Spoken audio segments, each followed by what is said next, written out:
Es chayil mimtzo v'rachoik mipninim michro botach bo lev balo v'shalom lo yechzor es chayil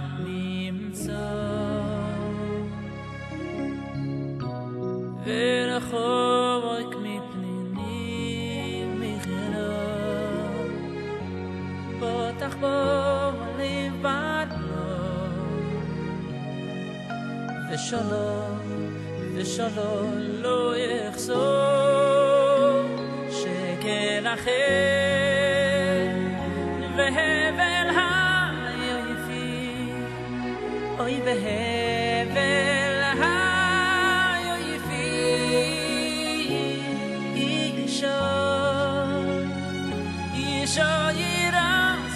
Hashem Yidis Halal Shekel Acher Vehevel HaYoifi Oy Vehevel HaYoifi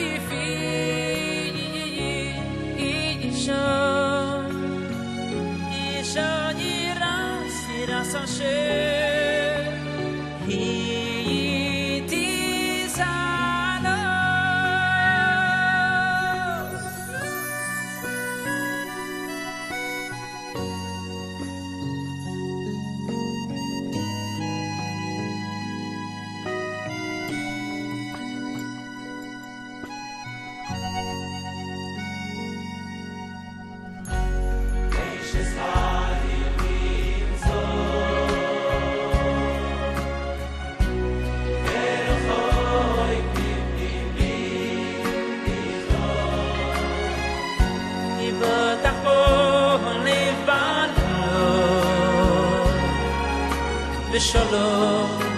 ושלום לא יחזור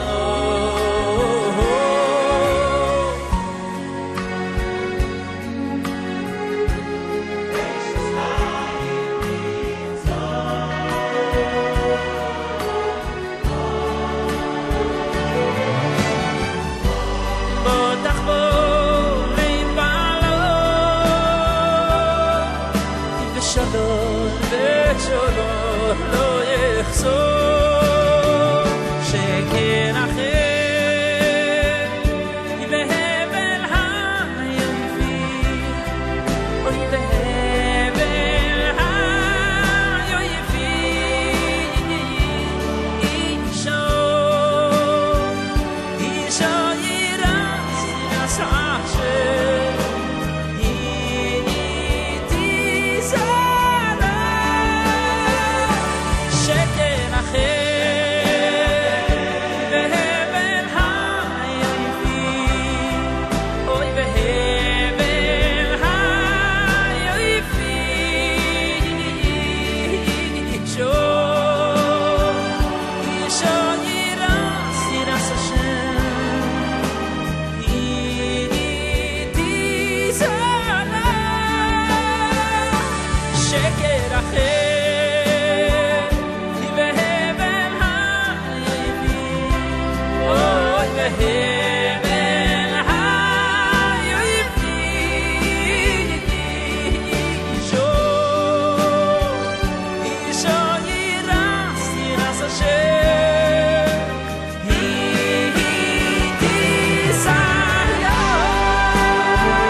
Shir lamalo esa enai el harimai nevazri, azri meima denai seshamai varas. Ayitain lamor aglacha ayinum shamacha, hine loinum velo shan shemai Israel. Adonai shamacha, Adonai tzalcha yadiminacha, Yomam Hashem Eshlei Kakaberich Belayla, Adonai shmercha mikol ra yishmor safshacha, Adonai shmor tziditcha v'racha me'atav yad olam.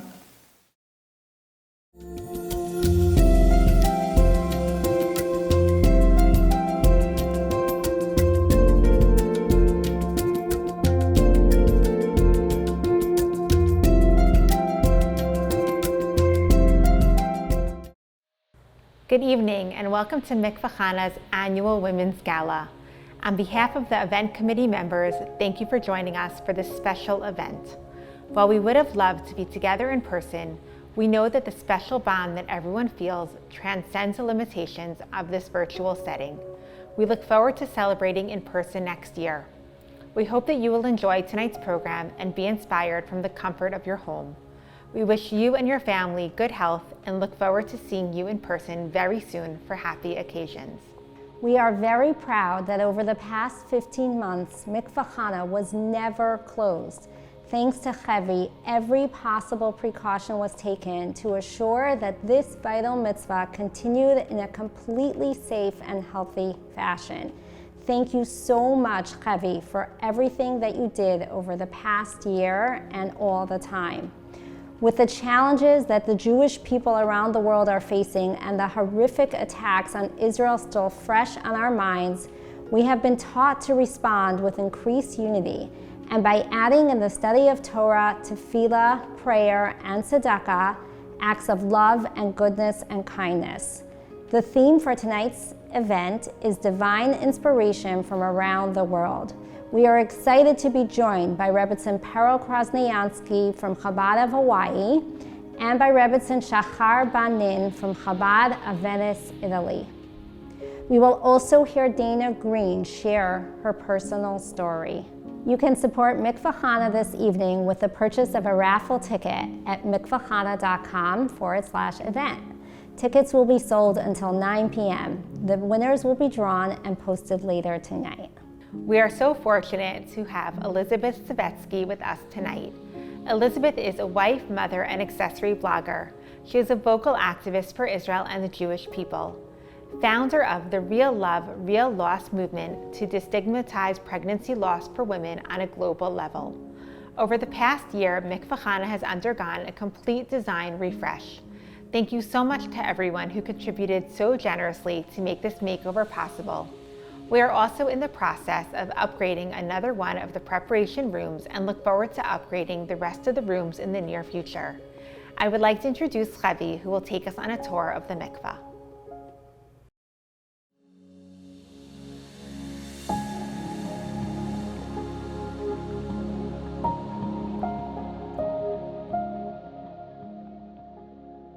Hi, my name is Chevi Kaplet.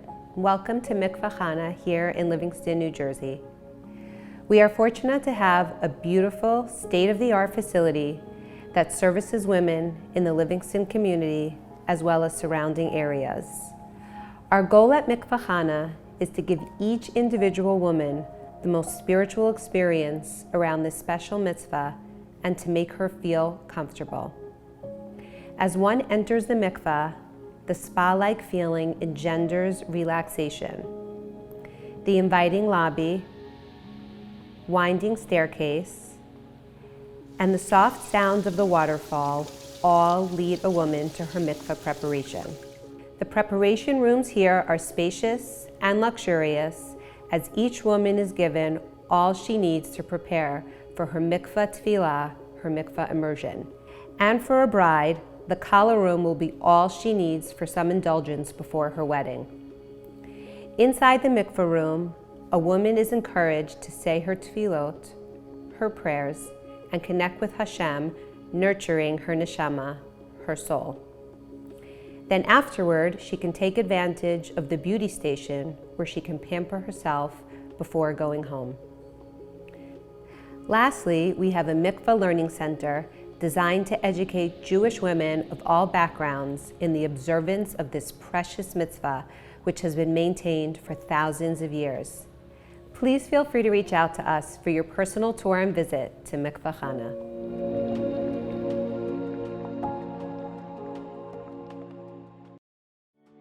Hi, I'm Dana Blumberg-Green. I wanted to tell you a little bit about myself. I grew up outside Philadelphia, and Judaism was a big part of my life. I was very lucky enough to go to Israel when I was 16 with USY and received a teaching degree from Gratz Hebrew High School. We went to services on the high holidays, and I was becoming very spiritual, more so spiritual than religious. I then decided to start my own business for occupational therapy and started a practice in Livingston. I knew that the right guy was out there, I just never found him. Then one day, miraculously, I found him on July 13th, 2013. I met my now-to-be husband, Mike. Mike grew up modern Orthodox, and his family is Shomer Shabbos. I learned a lot about different holidays that I just never observed growing up from his family. 5 months later, he proposed, and he asked me the one thing that he really wanted was for us to be married by his rabbi. The one thing that he wanted from me was for me to go to the mikvah. When he first said that to me, I started to laugh inside, thinking I'm not the typical bride to go to the mikvah, but of course, why not? I would definitely do that. I wasn't really sure what to expect.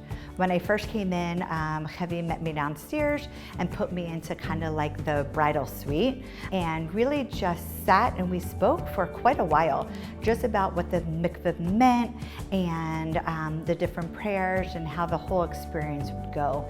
And when I went into the mikvah, I just felt like a sense of peace and very spiritual, and I just felt like there was nothing around me but being in this beautiful environment, as well as just being one with myself, and that I could just speak to God and just kind of say whatever was on my mind. So I kind of had a plan now. We spoke to a variety of IVF doctors in all different states. We knew that the original protocols didn't work for me, and I needed someone to make a Dana protocol. As I was having a hard time with my cycles, I went back to speak to a Rebbitzin because I felt that I needed to go to the mikveh, and I felt that this would really, solidify everything. And if I was meant to be pregnant, this would be my last try. So I went back to talk to Hevi, and she gave me all different prayers to say before my transfer. She even told me to call her the time of my transfer, and she would say the prayers for me. So I didn't have a little prayer book with all these special prayers, so she gave me hers, which I thought was just beyond amazing, and I felt like everything was being aligned. So after the 4 retrievals, we went for our transfer, and after 10 days, they call you for, after you go for the blood work, to tell you if you're pregnant or not. Now at this point, after having 9 IVFs, we kind of knew what to expect. So the morning we were waiting, and the doctor called, and as soon as I picked up the phone, I'm like, why is Dr. Murray calling me? He told me I was pregnant, and I started screaming, and my husband came running in, and I threw him the phone, and he's like, here we go again. And we got the great news that we were pregnant. 9 months later, we were blessed with our little miracle, Haley Rose. We went back to our doctor for him to meet her, and he said, okay, when are we trying again? My dream was to always have 2 children, but at this point, after the roller coaster of over 4.5 years trying to get pregnant, we weren't sure. We did have 2 frozen embryos, and my doctor said, you're not getting any younger, this is the time. So 8 months after Haley Rose was born, we decided that this is our last shot. So on April 6, 2020, right in the middle when COVID-19 happened, I was blessed with my baby girl with a complicated C-section, and I had to go to the hospital in New York City by myself. But Ivy Samantha was born, and her and I were in and out of the hospital in 48 hours. Really walking into the doors of the Mikvah Chana for someone who did not grow up religious, it could be very scary. You don't know what you're walking into, but think about going to the most beautiful spa and being by yourself and having time for yourself That's what the Mikvah Chana does. And you're able to pray, or even if you don't want to pray, you're able just to think and have all of your thoughts to yourself. It's just such a unique, beautiful experience.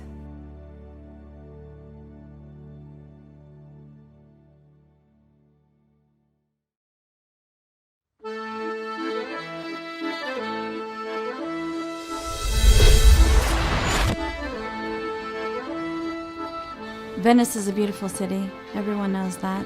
It's one of the most famous cities in the world. Even though we have so many people who come through, whether it's for a bite to eat, or just to pray in the minyan, or even to stay for a whole Shabbat, we're very lucky to have so many people, but at the same time, just like we say, each person is an entire world.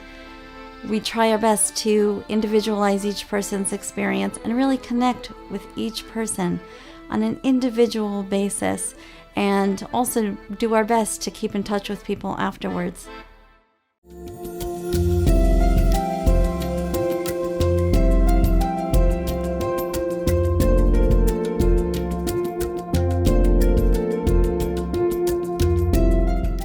Please welcome Shahar Benin.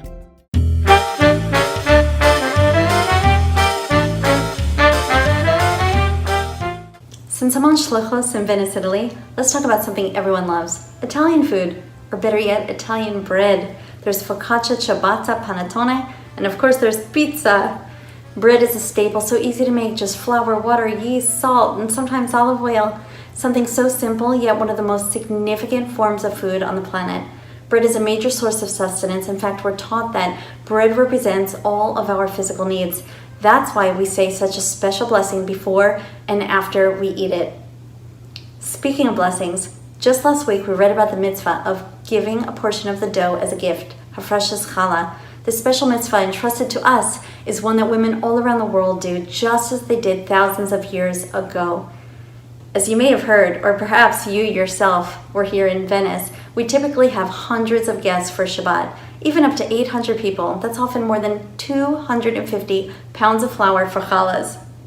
Bread in any shape or form is a foundational part of a meal. I want to talk to you about two foundational things in life. Not pizza and biscotti, but rather faith and giving.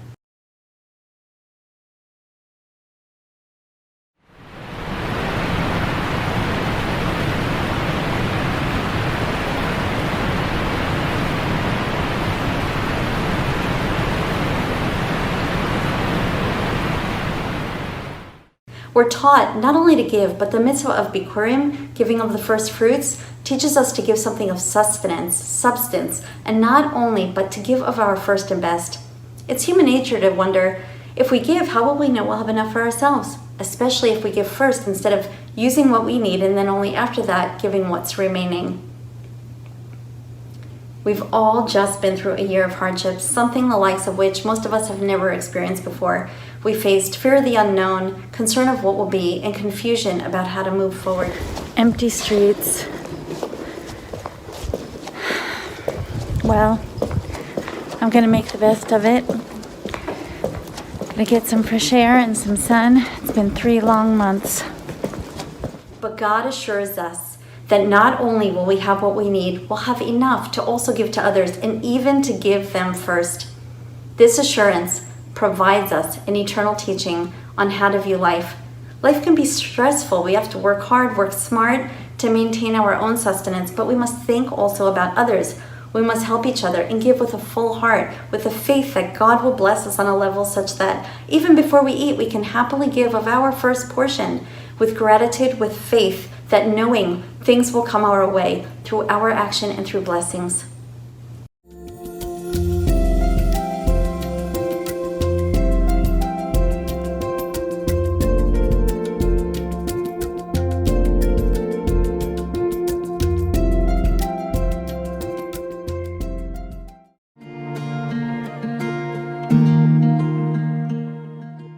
In 1987, Peril Krasniansky and her husband were sent by the Rebbe to open the first Chabad center in Hawaii. Their work there is both interesting and unique. From Israeli backpackers to the thousands of tourists, to prime ministers and governors, The Krasnianskys welcome and assist Jews from every locale and all levels of Jewish observance. Living on one of the most geographically isolated landmasses in the world, their work has evolved over the decades. In their early years, Peril would actually hop on a plane on Sunday mornings just to run a Hebrew school on the island of Kauai.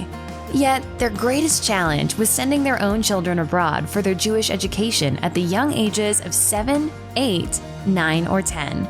But they did it, and did it with the Rebbe's blessings and the full faith that God would look after each of their children.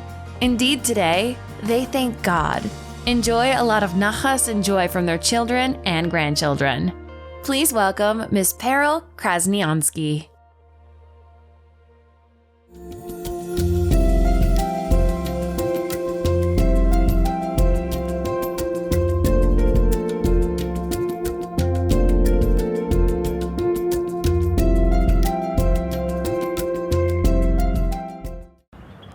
Aloha from sunny Honolulu, or Shaloha, as we say here, obviously shalom and aloha. So we are here to talk about mikvah, and I must say, having lived in Hawaii and running Chabad of Hawaii for the last 33 some odd years, 33 years and about 8 months, but who's counting? We've definitely experienced some very interesting and exciting adventures. As for the first 23 years, we did not have an indoor mikvah. We had the largest mikvah in the world. We had the Pacific Ocean. And as such, we've experienced a lot of adventures. And I'd like to share some of those with you because they really brought home to each of us experiencing the ocean as mikvah, really brought home how special and extraordinary this mitzvah is, and truly how privileged we are to do it. Now, before you think going to the mikvah on a beach in Honolulu is a romantic adventure, let me dispel you of that notion right away. It's cold, it's not private, it can be rocky and sandy, not sure of the depth or the currents of the water, how high or low the tide is at any given moment. Being a city girl, all this was definitely unfamiliar to me when I moved here, but I learned quickly. And therefore, every month for myself, when I wasn't pregnant or nursing, and for the hundreds of women that I was privileged to take to the mikvah, it was definitely an experience, I must say. So I want to share 2 stories with you today, ladies. One of them actually did not even take place in Hawaii, but it happened to a dear friend of mine. I have a very close friend. She's a Japanese American girl who converted to Judaism. She married her husband, an Israeli, many years ago. I would say, if we're here 33 years ago, must be, about, definitely a good, between 25 and 30 years ago. In any case, she was trying to have a child and not succeeding at all. And truth be told, she was more observant than her husband and was very religious, excuse the pun, about keeping the mitzvah of mikvah every single month. Now, it just so happens that her husband is a major surfing enthusiast and would travel quite frequently to Bali, where, believe it or not, the waves are better than Honolulu's waves. And one of these trips, she went with him. It turns out that she had to go to the mikveh during her time in Bali. Unfortunately, not only was there no mikveh in Bali, but where they were at, that part of the island, there was no shoreline that they could see. There was a very rocky encroachment, and that's where seemingly the only place that was available for her to go. So she goes with her husband on the night that she needs to go because there was nobody else to take her. And they climb down the rocks, and it's extremely, extremely wild of a night. Not in terms of a drinking party, but the waves are crashing and it doesn't look like it's possible. And her husband is telling her, forget about it, let's go back, so you'll miss 1 month, not a problem. And she absolutely insisted on doing this. So sure enough, she climbs down the rocks and he follows her in tow, and she goes into the water and she feels the current pulling her, but she's determined to do this. And she quickly submerges and she really feels the current pulling at her, but nonetheless, she's determined to do this and to do this right. And she submerges, she says the bracha, she submerges once again, and they both climb out and breathe a sigh of relief, because she had literally felt she was actually in jeopardy at the time. After years of trying to conceive a child, that month, my friend conceived. And this is the only child she's ever given birth to. And this was very clearly a sign from above that she did the right thing, and God was there not only to watch over her during that night, but to protect her and reward her very clearly and easily. Along those same lines, there's another story I will share. Obviously a very private story, as you will hear, so I don't want to reveal any identifying details. But as I've said, over the years, I've taken many, many women under many different circumstances. It turns out that this happened about, I would say about 21 years ago or so, 2021, thereabouts.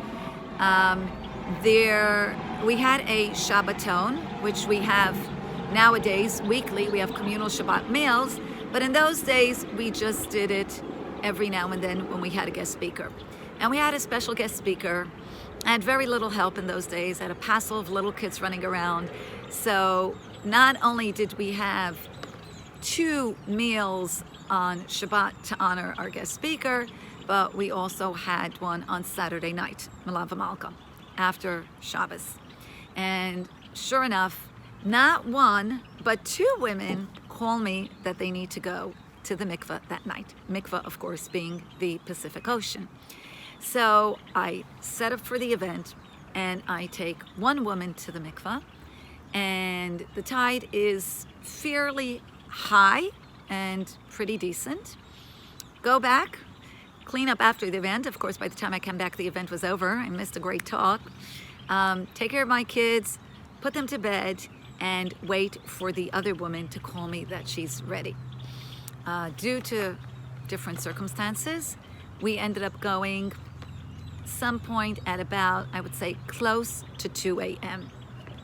It is what it is. The water's cold, it's dark. The park is officially closed at 10 p.m., so we're hoping that there are no policemen that come cruising, as has happened before. And I take her to the ocean. It's rocky, it's freezing. Just because it's Honolulu doesn't mean the water's warm at night. As soon as the sun goes in, the water's cold. It's not Russia, mind you, but it's quite cold. It's rocky, it's cold, and our luck, the tide in those few hours from when I had taken the first woman to when I had taken the second woman, the tide had gone all the way down, something I totally could not have predicted. And the water was barely up to our shins. And I didn't know how we were going to do this. But the woman insisted that this was the only night that she could go. For various reasons, she could not postpone it. And, excuse me while I wait for the helicopter to pass, the joys of outdoor filming.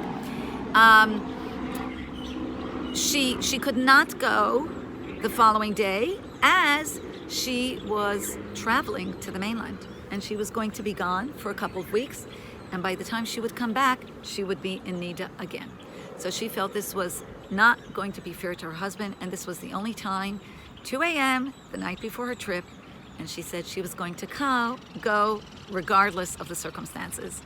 So we both gritted our teeth. I walked in with her, me with my clothes, her with her t-shirt, which she obviously then removed once she immersed, and she went. And at 2 a.m., we went our separate ways. 9 months later, she calls to tell me that she had a baby boy. Years later, we meet, and she tells me that this child that she obviously conceived on the night that she put in so much effort to go through the mikvah, this child had blossomed into thank God, an extraordinary child in every way, truly a blessing from above. And she clearly attributed that, once again, to her putting in all that effort to go to the mikvah. Nothing indoor, no cushy mikvah, no spa, no prep rooms, just the cold, wet, hard Pacific Ocean, and she did it. But she didn't have a moment's regret, not then, and certainly not later on. So it was gratifying to hear the end of the story, because I don't always. We have seen thousands of visitors, and it's like ships passing through the night. Sometimes we get to hear from them, and sometimes we don't know. So we've had more interesting stories. I can go on and on and on. But the point is that really this is a gift for us, a privilege, an honor to express really our true love for HaKadosh Baruch Hu, for the one above, that He has given us the honor of safeguarding the purity and the sanctity of our people. And no matter what it takes, whether it's crashing waves in Bali or low tide on a rocky sandy beach in Honolulu, we're gonna do it. So ladies, I wish you the blessing of, yes, easy mikvah going, but know that when you encounter difficulties and challenges, whether it be from within or without, there is never a moment that God is not with you, or watching you, or helping you, or rewarding you. Aloha.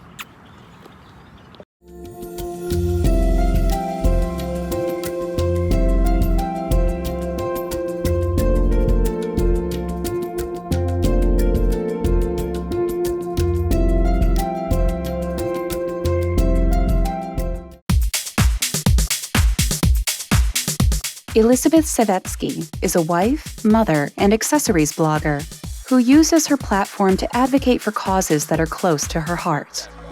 There are just some people that are put on this earth to give to others and make other people's lives easier, and that's my mom.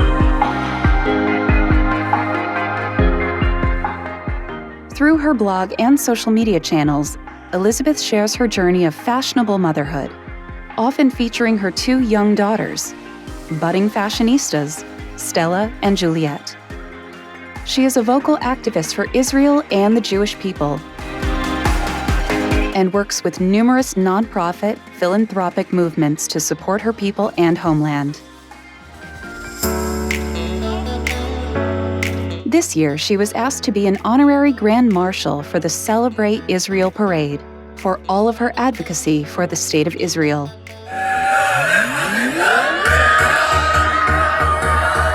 Elizabeth most recently founded the Real Love, Real Loss movement on social media. Loss is real and the love is forever. To destigmatize pregnancy loss for women on a global level. We wanted to start a movement because even though it may not be visible, it feels so real to all of us. Her mission is to empower people to stand up for what they believe in and live a life of kindness and fulfillment. Everyone is welcome here, no hate, no fear. Please welcome Elizabeth Savetsky.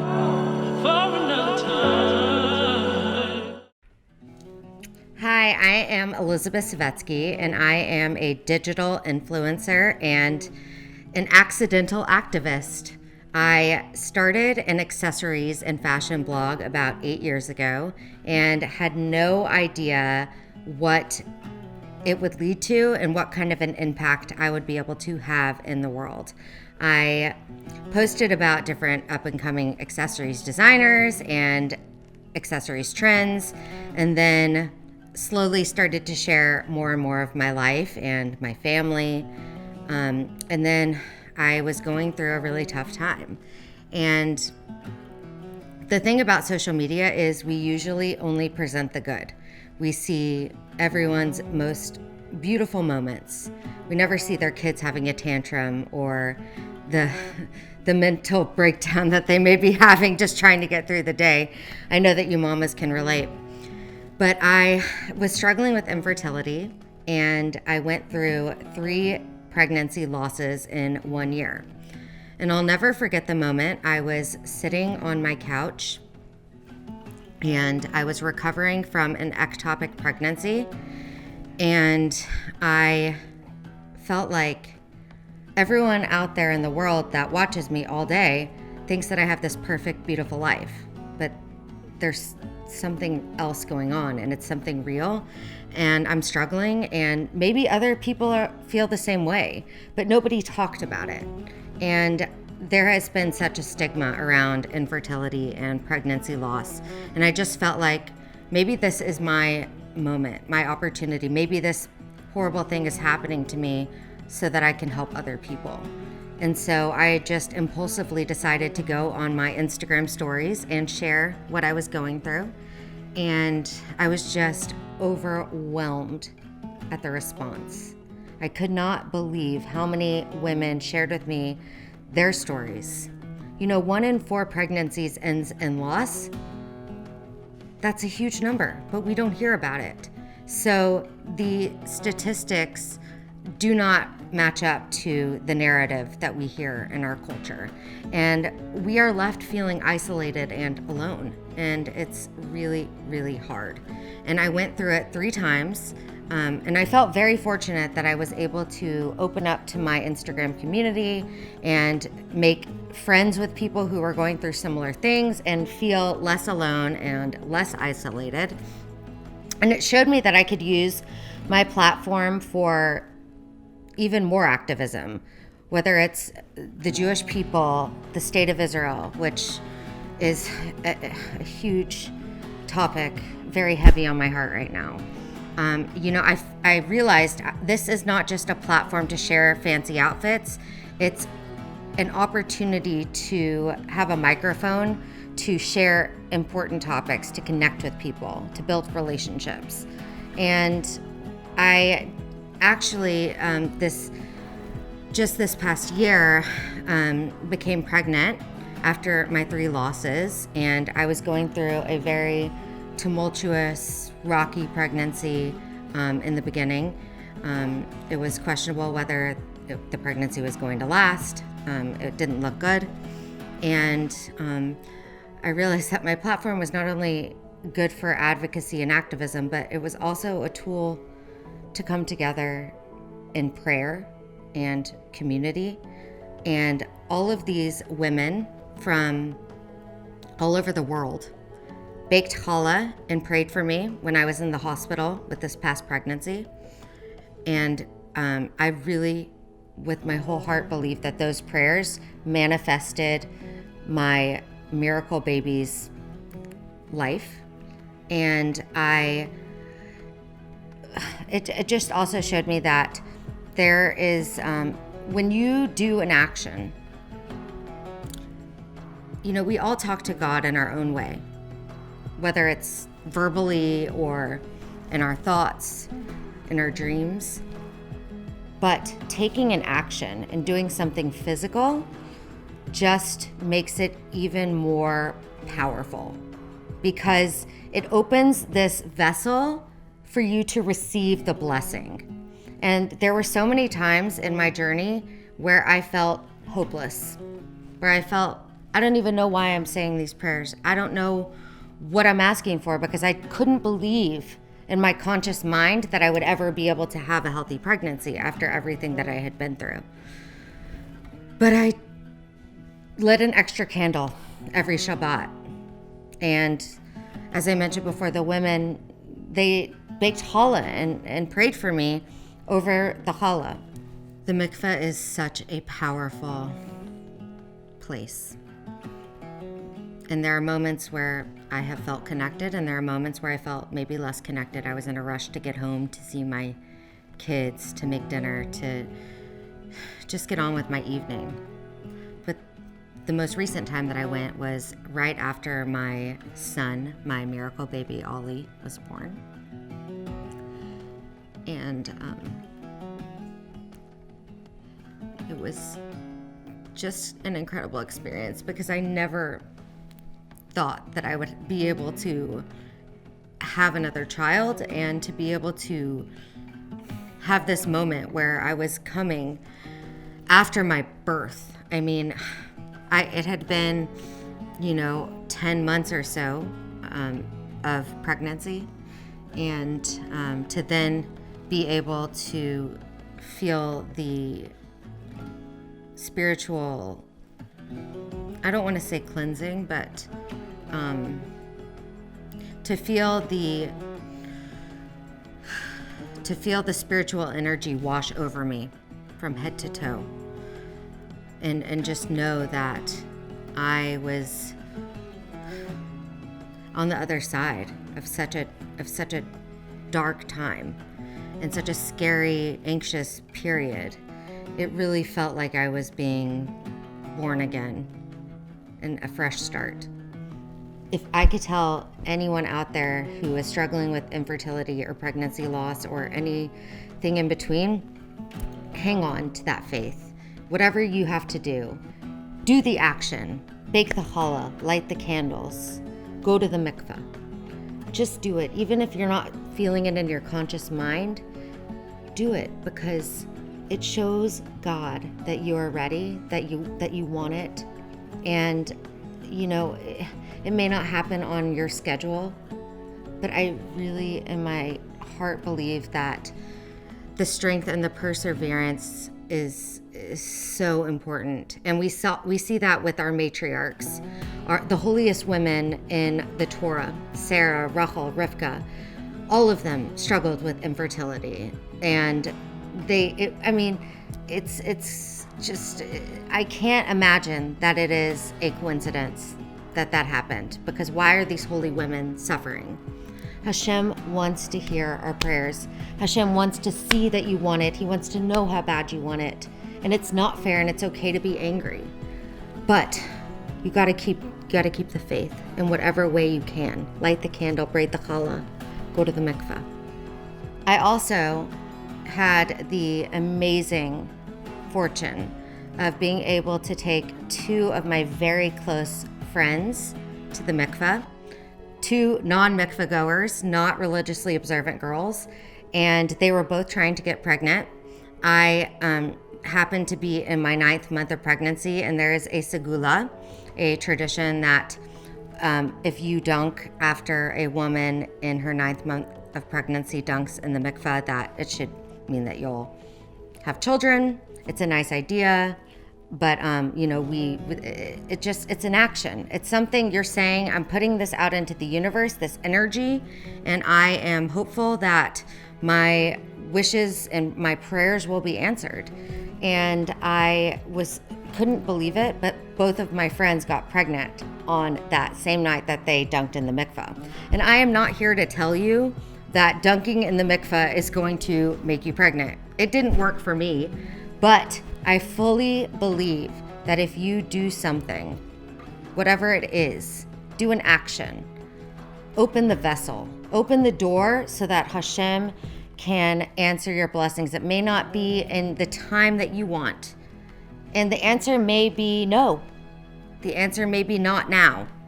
But if you take the action, you're putting the energy out there to say that you are ready to receive. And I just am so grateful for the opportunity to get to talk to you all tonight, to connect with an amazing community of women. God willing, next year in person. Thank you so much to Dara and Tova for having me. And I send you all of my love and prayers for a beautiful, fruitful life.